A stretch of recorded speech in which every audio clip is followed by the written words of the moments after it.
প্রিয় শিক্ষার্থী, আপনারা যারা এক বুক আশা নিয়ে আমার থেকে সাজেশন নিয়েছিলেন, কিন্তু আপনারা প্রথম পরীক্ষা দিয়েছেন, পরীক্ষা মোটামুটি ভালো হয়েছে, দ্বিতীয় পরীক্ষা দিয়েছেন, তাও মোটামুটি ভালো হয়েছে, কিন্তু কম্পিউটার অফিস অ্যাপ্লিকেশন পরীক্ষা দিয়ে অনেকে হতাশ হয়ে গেছেন যে স্যারের সাজেশন থেকে তেমন প্রশ্ন কমন পাচ্ছে না।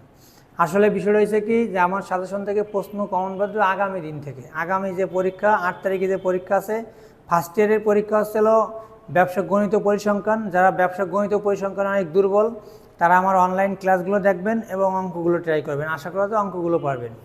আপনারা অনেকে বলবেন কি যে স্যার অঙ্ক তো সেটির থেকে হুবহু কমন আসে না। হুবহু কিন্তু কমন আসবে না। নিয়ম পারবেন, অঙ্ক পারবেন, নিয়ম পারবেন না, অঙ্ক পারবেন না।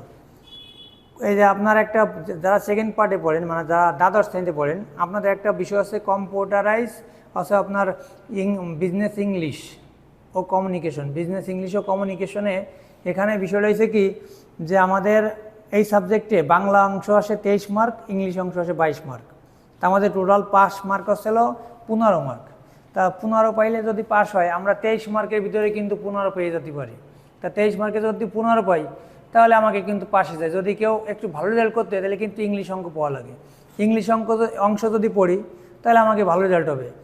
আমি যে সাজেশন দিচ্ছি, আমার সাজেশনের বাইরে আশা করা যায় আর কিছু পড়া লাগবে না। অনেক সুন্দরভাবে আপনারা আগামী দিন একটু আমাদের বিশ্বাস করে পড়েন। আপনারা যদি ঠকে যান, বললেন যে স্যার আপনি কী দিয়েছেন, আমাদের তো কিছুই পারতেছে না। আমি আপনাদের জন্য কি করছি, প্রাথমিক অবস্থায় আপনাদের জন্য সাজেশন তৈরি করছি, সাজেশনের সমাধান তৈরি করছি। আপনাদের জন্য পরীক্ষা হলে প্রশ্ন কমন যদি না বাঁধে, আমি কিন্তু আপনাদের সাথে ডিটেলস আলোচনা করছি যে প্রশ্ন যদি কমন না বাঁধে কীভাবে উত্তর করে আসতে হবে, সেগুলো কিন্তু আমি বলছি। আমার এই স্পেশাল গ্রুপে যারা জয়েন করছেন সাজেশন কিনে, আমি তাদের কিন্তু বলছি। প্রশ্ন দেখা যায় কি 3টে প্রশ্ন কমন বাঁধছে, 2টে প্রশ্ন কমন বাঁধে না, তাহলে 3টে প্রশ্ন লিখছি, স্যার আর 2টে প্রশ্ন কীভাবে লিখবো, আমি সেটা কিন্তু আমার গ্রুপে অলরেডি বলে দিয়েছি। তা আপনারা সাজেশন কিনবেন না, আপনারা খালি ফ্রি সাজেশন পড়বেন, আমার গ্রুপে অ্যাড হবেন না। আপনারা ফ্রি সাজেশন পড়ে যাবেন, পরীক্ষায় প্রশ্ন কমন না বাদলে কী করবেন সেটা কি আপনারা জানেন? আমার স্পেশাল টিপস কি আপনারা নেছেন? পরীক্ষা কীভাবে লিখে আসতে হবে সেটা কি জানেন আপনারা? তো সেগুলো জানতে হলে আমার গ্রুপের ভিতরে আসতে হবে। গ্রুপের ভিতরে আসতে হলে আমার সাজেশনগুলো নিতে হবে। সাজেশনগুলো নিলে অবশ্যই আপনারা গ্রুপে এসে গেলে সবগুলো অলরেডি আপনারা পেয়ে যাবেন। তাই আপনাদের বিশেষ কিছু আর বলবো না। যারা আমার গ্রুপের স্পেশাল গ্রুপে নাই, আগামী কিন্তু কঠিন পরীক্ষা আছে। এই বাংলা ইংরেজির থেকেও কঠিন পরীক্ষা আছে। যারা ফার্স্ট ইয়ারে পড়ে তাদের কিন্তু কঠিন পরীক্ষার মধ্যে আছে কি, ব্যবসা গণিত পরিসংখ্যান আছে, হিসাব বিজ্ঞানীতে উপরে কম্পিউটারাইজ অ্যাকাউন্টিং সিস্টেম, 3খান কিন্তু মারাত্মক কঠিন বিষয়। সেকেন্ড পার্টের জন্য এরকম আছে যে এই যে বিজনেস ইংলিশ, এটাও কিন্তু অনেকে ফেল করে।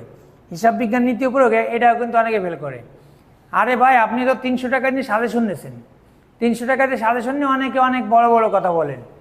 আমি আপনার সকাল থেকে সন্ধ্যা পর্যন্ত ব্যাচ করে, আমার ব্যাচে আপনি একদিন যদি হাজিরা দেন, একটা ক্লাস যদি করেন, আপনার 100 টাকা পেমেন্ট করা লাগে। আমি সেরকম ক্লাস করাই, আমি ওই ধানাইপানায় ক্লাস করি না। আপনি আমার ব্যাচে এসে ক্লাস করবেন 100 টাকা। আপনারা তো অনলাইনে ফ্রি ক্লাস দেখতেছেন।